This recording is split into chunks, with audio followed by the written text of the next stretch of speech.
Continuamos con nuestro estudio.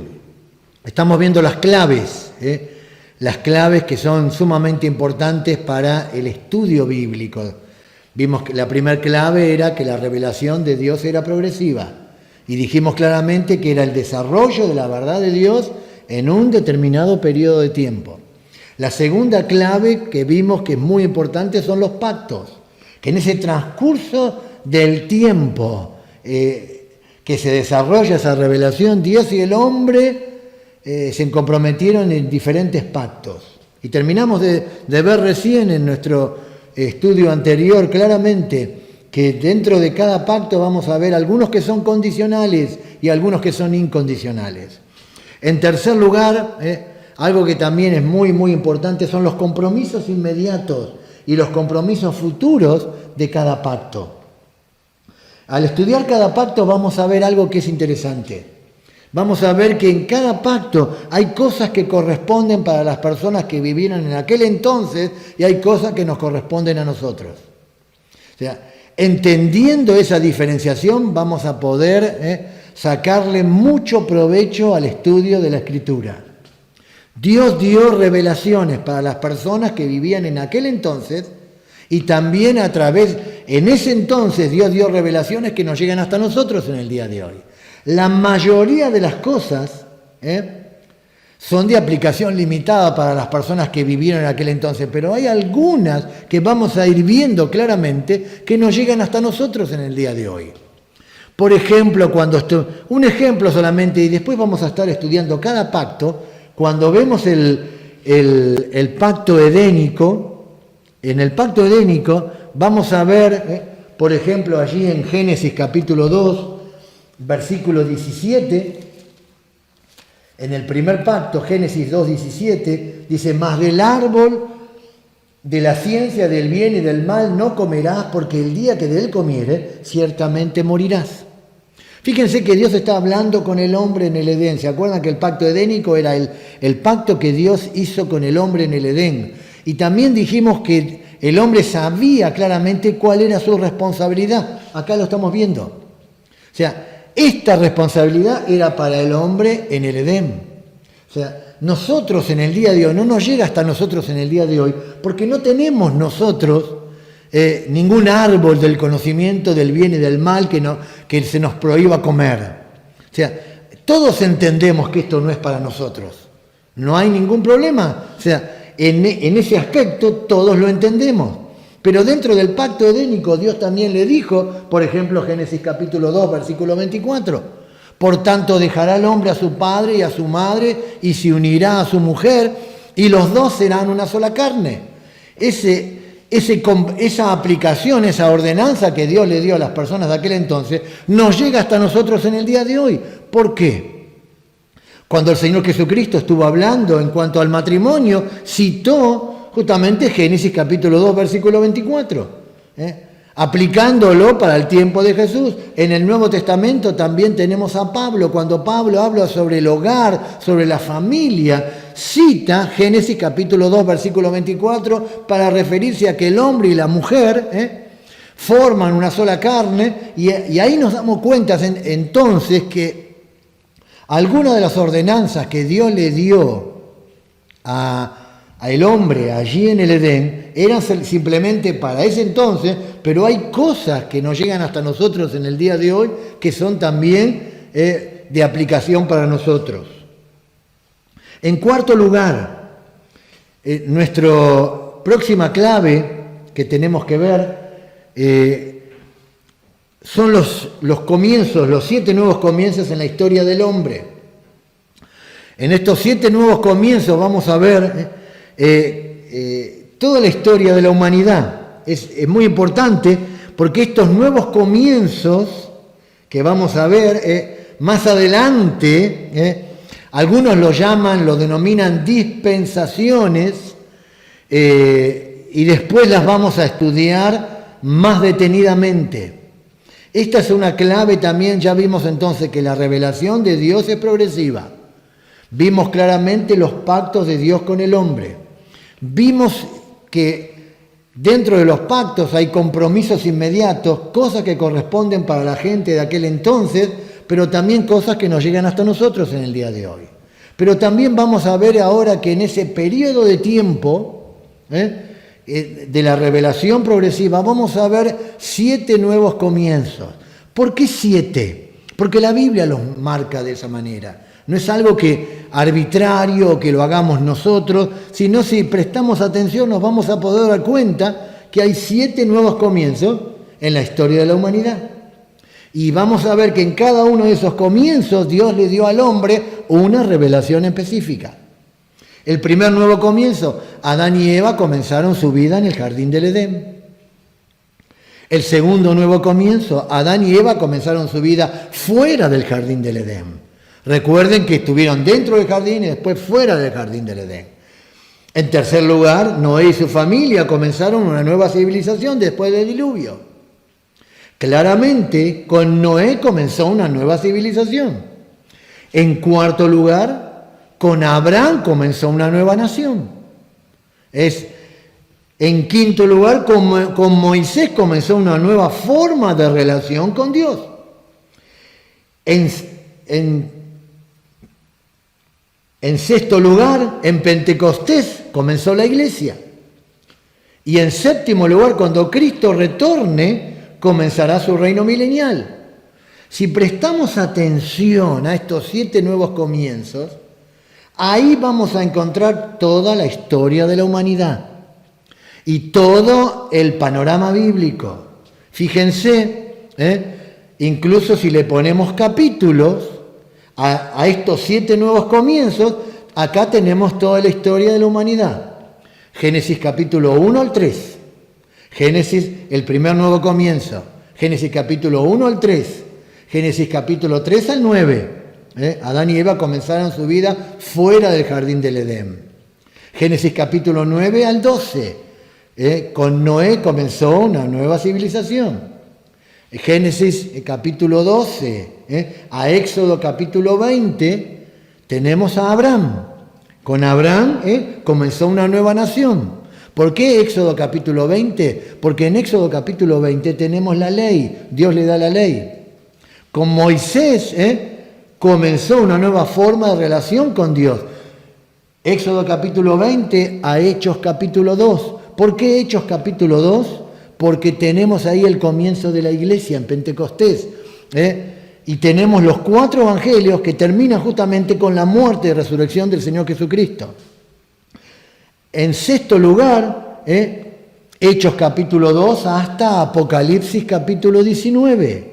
Porque Apocalipsis capítulo 19 tenemos ahí, desde el capítulo 4 hasta el 19, tenemos el arrebatamiento, claramente que después lo vamos a ir viendo, lo que es la tribulación, y en Apocalipsis capítulo 19 el regreso del Señor Jesucristo en la batalla de Armagedón para comenzar su reino milenial. Y en último lugar, cuando Cristo retorne, comenzará su reino milenial. Apocalipsis capítulo 20. Después tenés Apocalipsis capítulo 21, capítulo 22, cielos nuevos y tierra nueva. Entonces, si prestamos atención a lo que dijimos recién, a estos 7 nuevos comienzos, y vos lo podés volver a escuchar y tratar de asimilarlo, te vas a dar cuenta que acá tenés toda la historia bíblica. Vamos de vuelta, Génesis capítulo 1 al 3, del 3 al 9, del 9 al 12, de Génesis 12 a Éxodo capítulo 20, de Éxodo capítulo 20 a Hechos capítulo 2, de Hechos capítulo 2 a Apocalipsis capítulo 19, y después tenés el último, el reino milenial, Apocalipsis capítulo 20. Capítulo 21 y 22 es cielos nuevos y tierra nueva. Lo que tenemos que hacer durante este periodo que vamos a estar estudiando juntos, estos estudios, es ver cómo podemos colocar allí, de Génesis capítulo 1 al 3, qué es lo que sucedió. De Génesis capítulo 3 al 9, qué es lo que sucedió. Y así sucesivamente. Y ahí vamos a poder entender ahora el concepto de revelación progresiva. Dios fue revelando su verdad en un determinado periodo de tiempo. Desde Génesis capítulo 1 al 3, Dios le reveló a Adán y a Eva lo que ellos necesitaban para ese tiempo. Después de la expulsión del huerto, Dios le dio al hombre una nueva responsabilidad. Y así sucesivamente vamos a ver a lo largo de toda la Biblia. El estudio de estas formas o tratos de Dios con el hombre son claves para entender la estructura de la Biblia. En quinto lugar, vamos a poder ver algo que en cada uno de estos comienzos, cada uno de estos periodos va a terminar en un juicio. Es algo sumamente interesante. Cada uno de estos periodos va a terminar en un juicio. Debido al fracaso del hombre y su rebeldía, Dios se ve obligado a derramar un juicio. Esos juicios son muy significativos. ¿Por qué? Porque los tenemos a lo largo de toda la Escritura. En primer lugar, la expulsión del huerto, Génesis capítulo 1 al 3. El diluvio, Génesis del 3 al 9. Y así sucesivamente. Babel, la esclavitud en Egipto. Vamos a encontrar que Abraham desciende a Egipto, pero después vamos a ver claramente que cuando comenzamos con Moisés ya está el pueblo esclavo en Egipto, está cautivo. En quinto lugar, con Israel vamos a ver el juicio, la dispersión de Israel. Con la iglesia el juicio va a ser la tribulación. Y en el milenio el juicio va a ser el fuego del cielo y el juicio del gran trono blanco. Cada uno de estos juicios. ¿Por qué?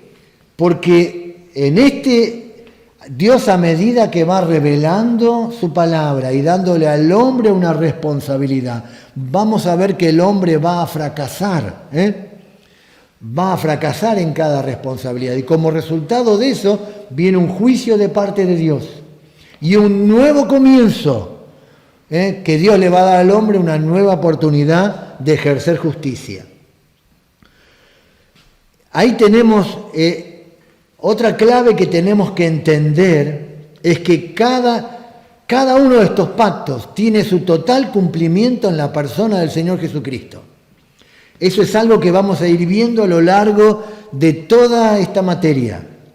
Cada uno de estos pactos están unidos, por llamarlo de una manera, y para que lo entiendan, por un hilo. Es el hilo rojo de la redención. Cada uno de estos pactos, vamos a ver que cada uno de estos periodos de tiempo, Dios ahí va a revelar algo, un aspecto de la persona de su amado y bendito Hijo, el Señor Jesucristo. Y el estudio de estos pactos nos va a servir a nosotros para comprender un poco más lo que es el plan de Dios.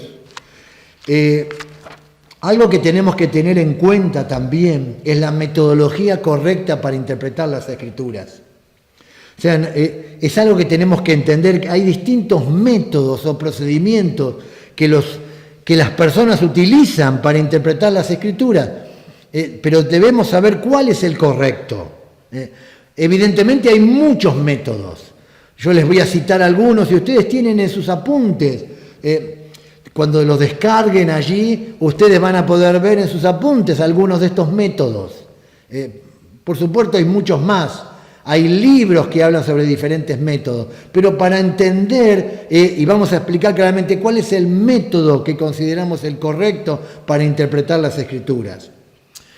Métodos que se utilizan, por ejemplo, el método racionalista. Este método considera que lo sobrenatural no existe.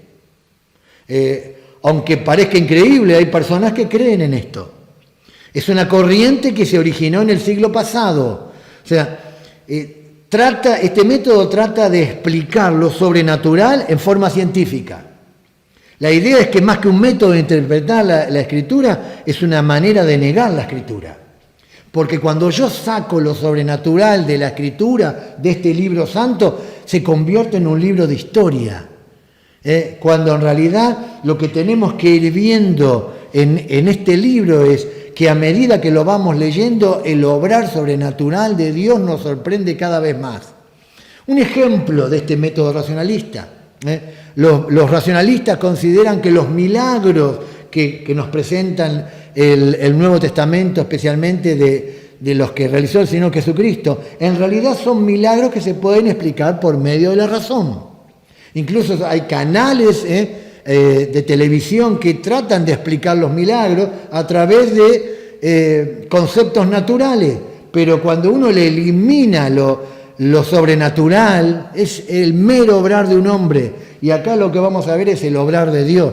Por ejemplo, la alimentación de los 5.000 o la alimentación de los 4.000. Recuerden que en la Escritura el Señor Jesucristo alimentó en una oportunidad a 5.000 y en otra oportunidad a 4.000.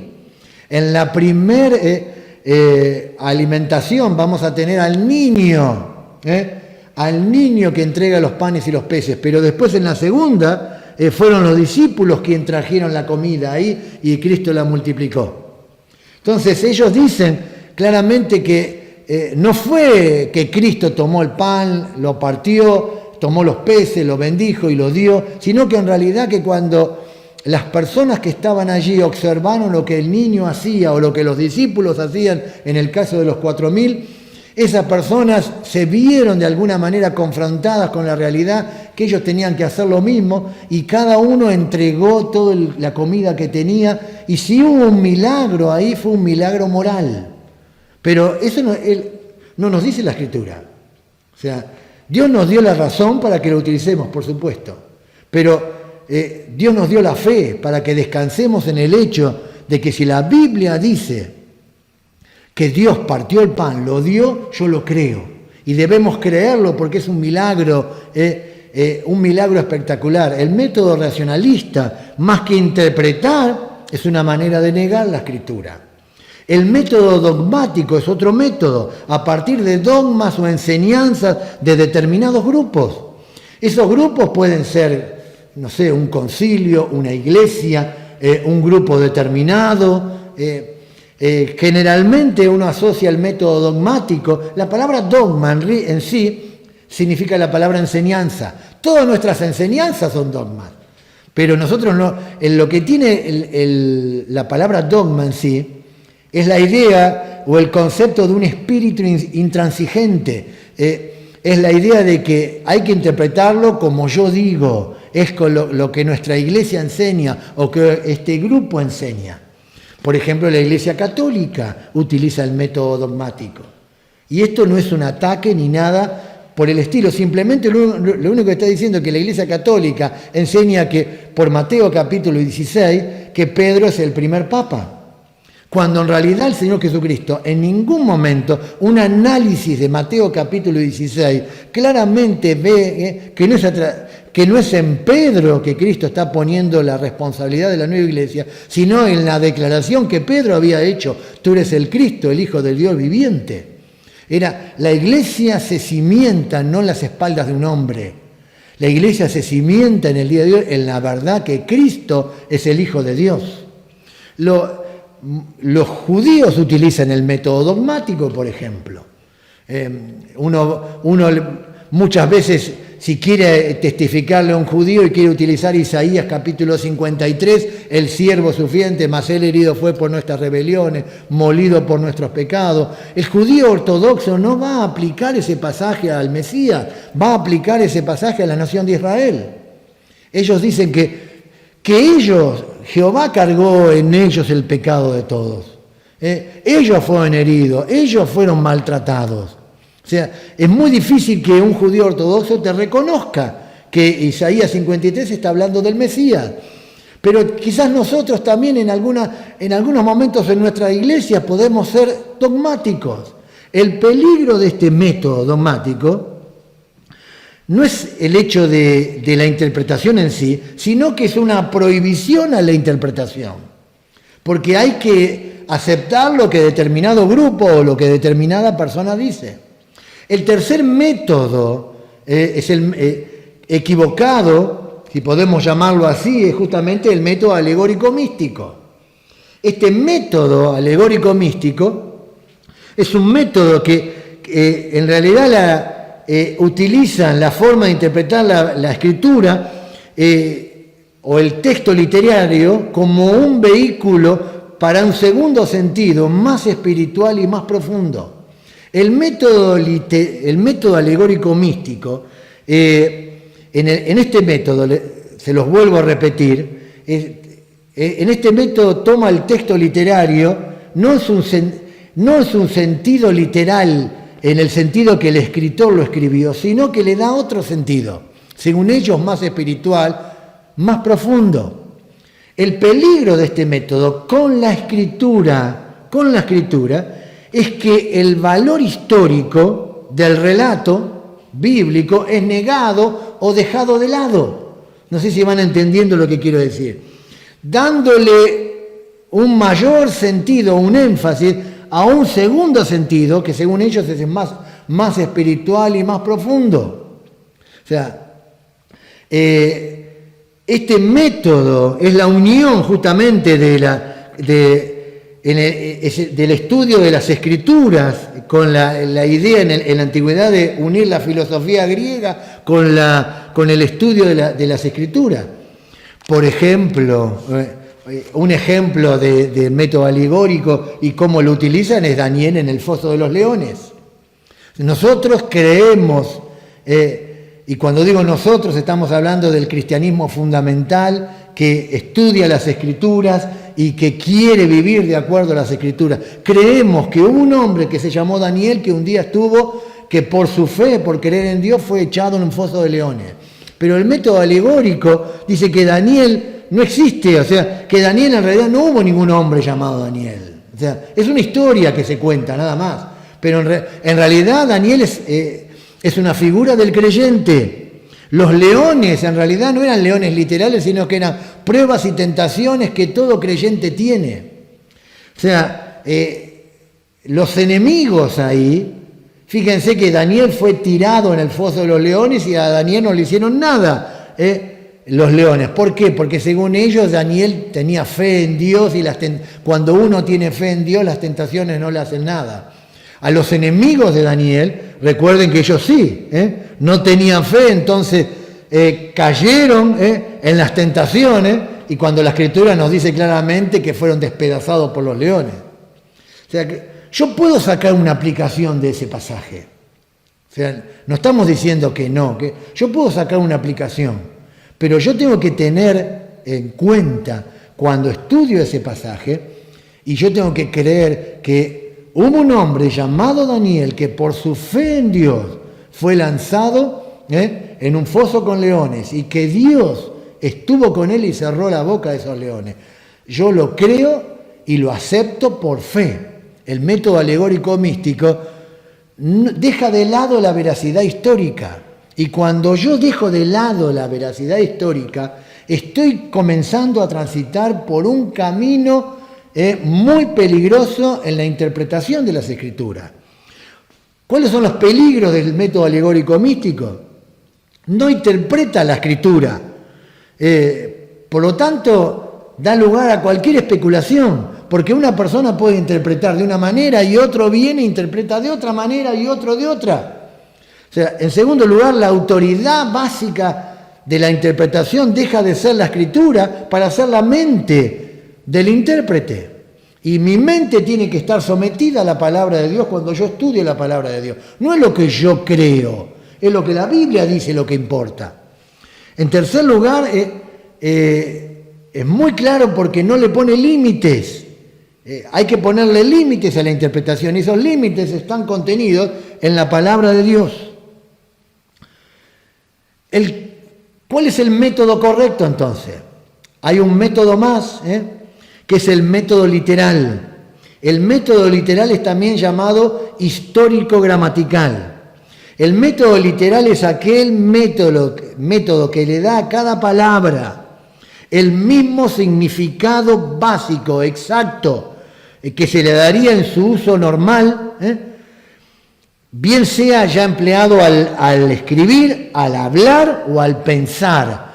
¿Qué es lo que estamos diciendo? Claramente que este método interpreta la Escritura literalmente. Si la Biblia dice que hubo un hombre que se llamó Daniel y que fue por su fe fue lanzado en una fosa con leones, yo lo creo, literalmente. Si la Biblia dice que el Señor Jesucristo va a venir a buscarme y me va a recibir en el aire, yo lo creo. Si la Biblia me dice que hay un reino milenial aquí en la tierra de 1000 años, y lo vamos a ver en la Escritura, lo aceptamos por fe y lo creemos. Este método también se denomina histórico-gramatical. ¿Por qué se llama histórico-gramatical? Si prestamos atención, se llama histórico-gramatical justamente porque hace hincapié en que en la historia y en la gramática, en la historia y en la gramática, en el hecho de que se le da a cada palabra el mismo significado que el autor tenía o pensaba cuando él la escribió. ¿Qué ventajas tiene este método? Establece la interpretación sobre hechos, no sobre suposiciones. Ejerce un dominio sobre la interpretación. Con el método literal yo no me puedo ir para un lado, a mí me parece que es esto. No, es una sola interpretación. Hace armónica la palabra de Dios en todo sentido. Y en cuarto lugar, es el único obstáculo cuerdo, claramente, para las imaginaciones del hombre. El método literal no permite que uno se desvíe en la interpretación de las Escrituras. Y este es el método que vamos a estar utilizando para interpretar las Escrituras a lo largo de todo este tiempo, y es el método que utilizamos en el Instituto Bíblico para interpretar cada materia a la luz de la palabra de Dios.